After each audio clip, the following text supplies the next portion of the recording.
Welcome to the Business Leadership Series, where we engage with leaders who are making an impact on their worlds and who want to share their knowledge and experience for your personal and professional growth. The following interview is designed to inspire you to become the best leader you can be. Your host, Derek Champagne, is the founder and CEO of The Artist Evolution, a full-service agency building successful brands, marketing tools, and campaigns, and also the author of the best-selling book, Don't Buy a Duck. And now, let's begin today's Leadership Series interview. Welcome to the Business Leadership Series, where our goal is to inspire you to become the best leader that you can be. I'm your host, Derek Champagne.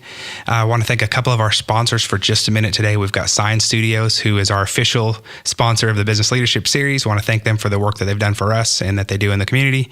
YourSignStudio.com. I want to also thank EcoVet Furniture, who has provided us with our custom desk that we sit in here and also in our conference room. If you like deconstructed, repurposed wood with steel and original piece that makes a statement, then EcoVet Furniture is a great choice.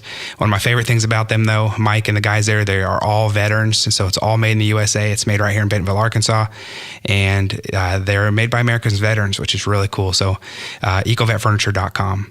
Our guest today, we have Douglas Hutchings, who is the CEO of Picasolar. Welcome to the program. Thanks, Derek. I'm really glad to be here. So tell us a little bit about your journey. It's an interesting one. I don't know a lot of people that came from England to Mena, Arkansas, to your journey today. So give us kind of the 1,000-foot view about just your journey to get where you are now. Yeah. So as you mentioned, born in Dover, England, moved to Mena, Arkansas when I was quite young. And there's a long story behind that, but the short one is my mother was into the preservation of a specific bloodline of Arabian horses. And out of 2,000 of these horses in the world, 200 of them were in Mena, Arkansas. So Mena has a lot of strange things going on, but it was the horse connection that brought me there. Wow, okay. Ended up going to high school at the Arkansas School for Math and Science in Hot Springs. Went up to Hendrix in Conway for undergrad for math and physics, then up to the University of Arkansas for my master's and Ph.D., and that's where Picasolar ultimately got started. Cool. Okay. So you talked about Arkansas not always getting the attention that it needs for the support that is provided to entrepreneurs and to growing new businesses. Tell me a little about the support that you received. Yeah, and so, I think one of the things I really love about Arkansas is that we all tend to be, we don't brag about ourselves too much, but when it comes to promoting entrepreneurship, I think that's actually held us back a little bit. There's so much exciting stuff happening around the state that others just don't ever hear about. In particular, we've received a tremendous amount of support from the local community and even from the folks down in Little Rock at the Arkansas Economic Development Commission and the Arkansas Science and Technology Authority. We wouldn't have started or be where we were without their support. The very first round of funding we received was actually the Arkansas Science and Technology Authority agreed to put up $200,000 if we could find a private entity to put up matching funds. Wow. And so that's how this entire journey got started. Wow. Okay, so tell me, some entrepreneurs have a journey where they're doing the hustle and the grind for 10, 15 years, and they go through 3 or 4 businesses, and some fail and some do well. And what was yours like? Was it an overnight success story? Or was there? Tell me about some of the process that you had. Yeah. So actually, the genesis for this company started while I was still a student at the University of Arkansas, doing my Ph.D. There's a series of classes there called New Venture Development that's taught by Dr. Carol Reeves, who's fantastic, by the way. But the whole goal of this class was, come up with an idea, put a business plan around it, and go pitch it to people. And there was a variety of competitions that you could participate in with real money up for grabs. And it's kind of funny. So the way me and my co-founders at the time found each other, we were told, hey, everyone, form teams. And there was 3 of us basically that obviously didn't know anyone else in the class. And we were the last 3 sitting down. But we coalesced around this solar cell technology that just come out of the University of Arkansas. Okay.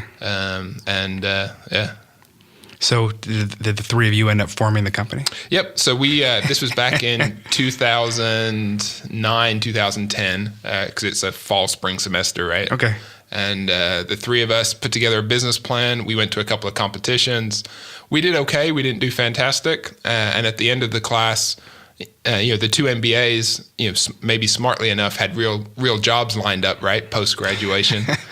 So they choose to go after them. I can't hold that against them. Sure. Myself, I still had another 6 months to finish my Ph.D., and I wanted to stick with pushing this company forward. And so over the summer was doing due diligence, talking to a bunch of folks. And then at the end of November 2010, found this gentleman to put up the $200,000 to be the matching to the ASTA funding. And we actually closed that round about 6 days before I defended my PhD. So it was a pretty hectic that is time. so cool. Yeah, I can't imagine. So for some businesses, some entrepreneurs, some projects, there's that aha moment where you say, I think I'm onto something really big here. What was that for you? When did that happen? Yeah, so that's an interesting question. It's kind of tough to answer because it's funny, especially in these kind of competition settings, right? There's an academic component and real world component, obviously. And as you start telling people over and over, hey, this thing could work out, this thing could be huge, the more times you repeat that, the more you end up ultimately believing it, right? And I think just by having that belief, you can effectively make something come true, right? Because you start working towards that. So, I don't know if I can pin it to any one particular point, but Okay. So I probably would need to give you more credit here because you have been and I can understand why there may not be that moment. You have led the team to compete in 23 international, that's it, 23? We might be at 24 now. 24 international competitions where you place in the top 3 finalists in every competition and won 12 of them. You won over half of them outright. Yep. That's incredible. Tell me more about that. Yeah, and so as I mentioned with the classes at the University of Arkansas, right, the goal was to build a company, but you go out and you pitch to these at these various competitions. And it's funny, the very first competition we ever went to, it was in San Francisco. I remember it very well. We went down to the practice round. We did our pitch, thinking we did great. And the very first, then we were waiting for feedback. And the first thing that we got told was, "Why are you here? You're not ready." And we said, uh-oh. Yeah. And we said, well, why not, right? And he said, well, focus on your value proposition. Your value proposition didn't come through well enough. Okay. And so we went upstairs that evening before the proper round the next day. And we were, it was late at night, San Francisco time, and we were calling, solar companies basically all over the world. So in England, where people were still awake, and, just trying to figure this out. Yeah. Came down the next day, totally revised pitch. We ended up as a wild card entry into the final and placed 3rd place. And which was awesome. I got goosebumps. That's cool. What a wild ride in real time. That's crazy. Yeah. That's awesome. Okay. And it was really powerful because 3rd place ended up being the lowest point that we finished in any competition after that. So we only got better. Wow, that's cool. Man, that's really cool to get that kind of validation throughout your whole process. What kind of time span have those competitions been in? Yeah, so most of those took place over kind of a 24-month period. Okay. So we went through it with the original company was called Silicon Solar Solutions, and then out of that spun Picasolar. Okay. And between those two entities, I think we're up to 24. Wow, that's incredible. I'm going to ask you more about your business Picasolar in just a minute. Yep. So you were named as one of the nation's top new inventors by Inventors Digest for your work that resulted in 6 additional patent applications. Tell me a little bit about that experience. Yeah, so we were very fortunate. The technology that we originally licensed from the University of Arkansas, had a ton of work into it. I think there was maybe 4 issued patents already. So we were starting on very solid footing. But, as soon as you start working on this, full time as your focus, and you've got your entire team focused on it, new intellectual property is going to come along. And so I think, there was 6 additional patent applications that we filed across the way to really beef up that patent portfolio. Fundamentally, IP is the core value of our company. And so we've had to, take a lot of steps to protect There's a lot of investment in that side of it. Yeah. Just a couple other things about you, named as Fast 15, as top 20 in their 20s, as 40 under 40, and 2015 Edison Award winner as well. That's very impressive.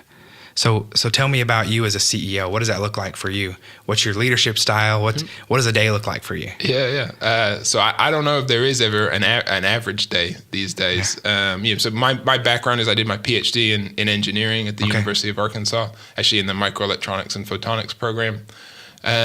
But I probably haven't spent a day in the lab for the last couple of years, right? It's been, we've got people much smarter than me handling the technical details, and my role as the CEO, I kind of see it as setting the vision for the company, right, and then making sure the resources are in place, right? So the resources can be people, they can be financial, or they can just be access to equipment or whatever is needed, to get us to that vision. So if one of your roles is vision, how do you keep from getting distracted, or how do you keep from keeping that vision when your role as CEO, you start to have all of these other things that demand your attention? Yeah. And I guess I'll tell you when I figure it out. No, I'm hoping you can tell me.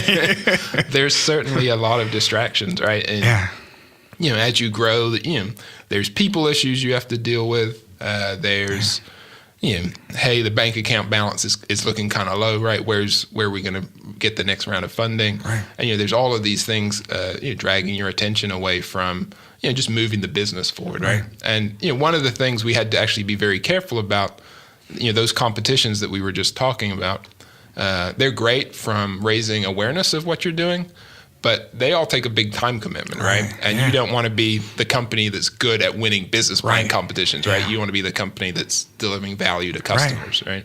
And so, it's definitely been a learn as we go kind of experience. We haven't done everything right, but we tend to only make mistakes once, which I think has helped get us a long way. That's great. So any tips or any advice of what's been the best thing for you to help you focus? Is it a team of consultants, advisors, mentors? How do you maintain that? I mean, I know it's an evolving process for myself as well, but what are some highlights you've said that had aha moments going, you know what, this actually was helpful, I'm going to duplicate this? And so I think it's a little bit of all of the above. I can't pinpoint exactly when it happened, but I pretty much gave up all my pride in asking people for stuff a long time ago. So we have a tremendous network of folks that I just bug regularly who have done things before, right? None of the some of the technical issues we might be working on are specific to us, but big picture items, right? They're all things that other people have faced and overcome in the past, right? So by reaching out to folks in our community, just getting direct, honest feedback, that's helped us a lot. Wow.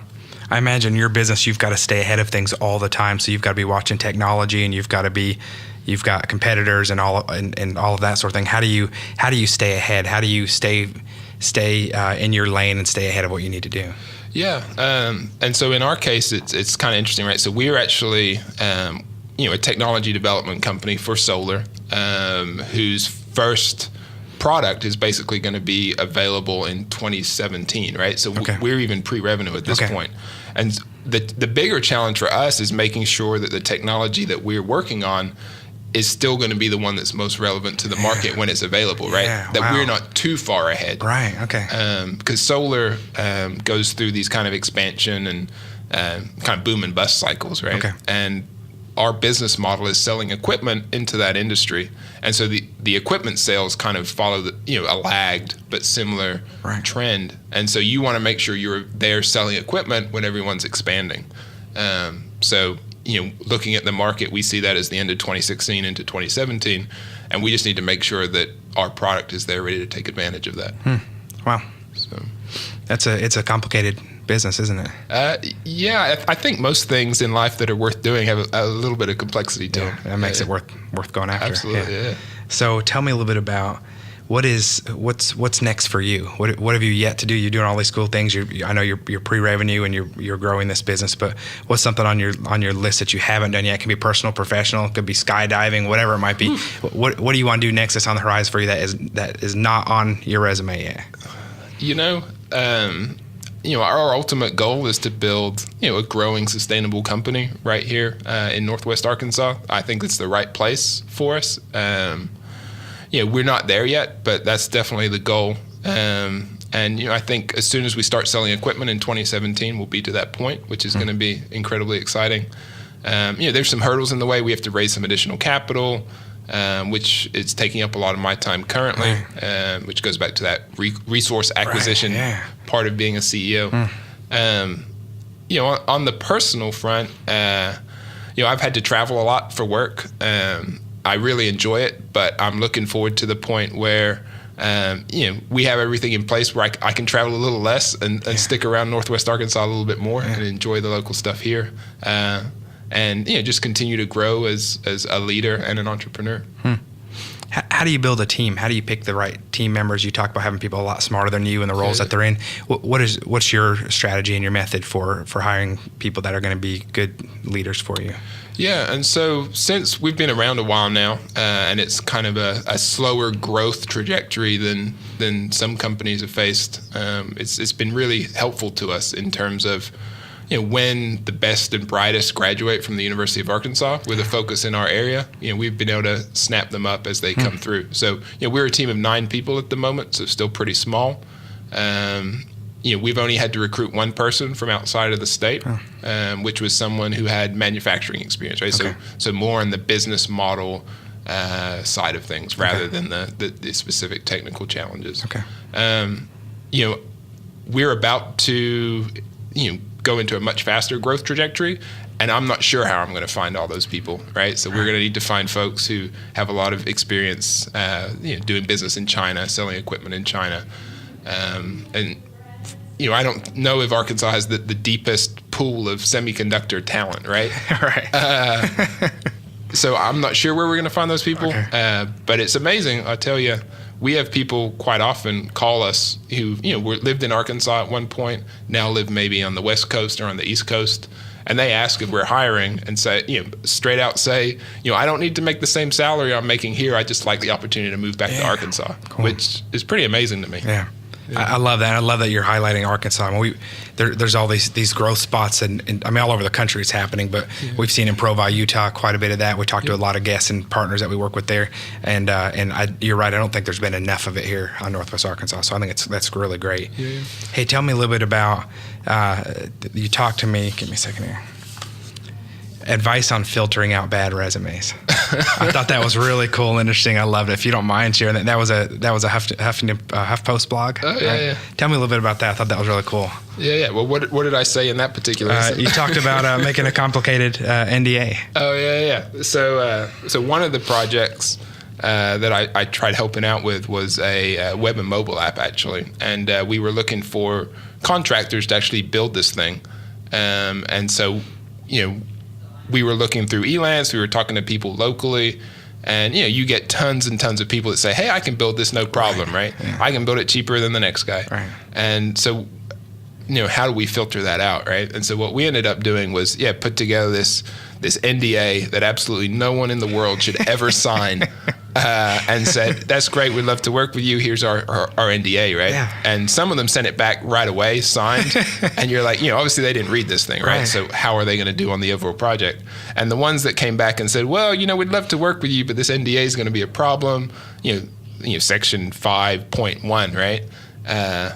Those are the ones we had additional conversations with and ultimately found the right person. I think that's great. We deal with that with NDAs as well like that. And you're right. Yeah. Some come back pretty quickly. And if it's a very detailed project or specialized, that you want them to read the fine print a little bit more carefully. Because to me, how they handle those early interactions are probably pretty indicative of how they're going to handle the overall project. Yeah, right? I think that's a great filtering process. How fun. Yeah. So you also did a blurb in a Inc. article about 10 minutes to more productive life. Oh, yeah. So tell me a little bit about that. Yeah, so there's, I'm sorry, I'm going to blank on the name of the gentleman who wrote the book.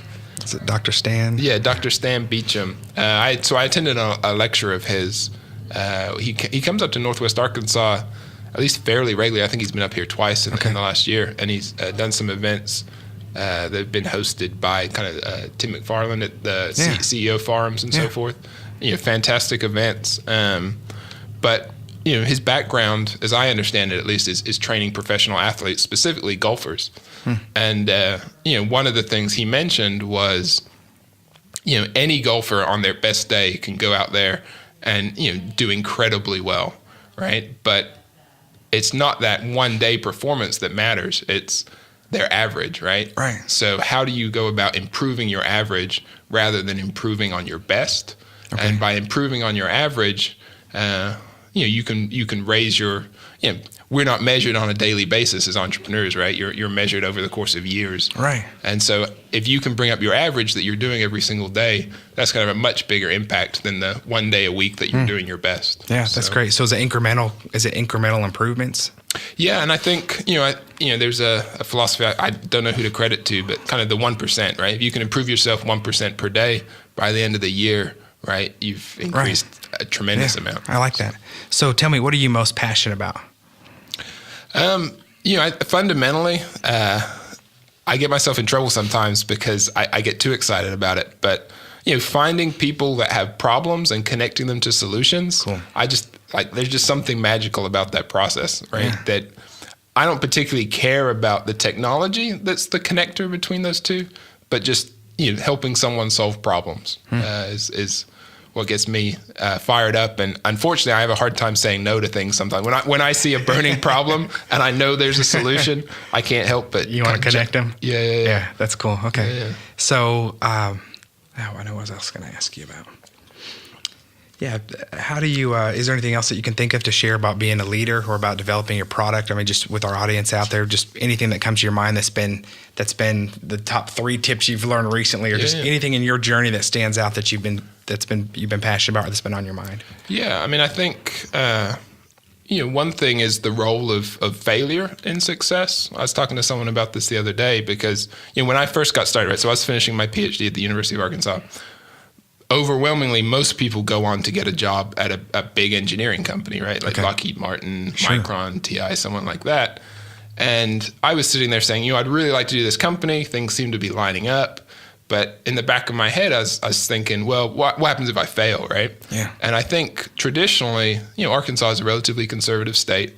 And I was literally thinking, hey, if I try this and fail, is that going to hamper me for anything else I want to do later in life? And, I probably spent a couple of weeks pondering this, talking to people.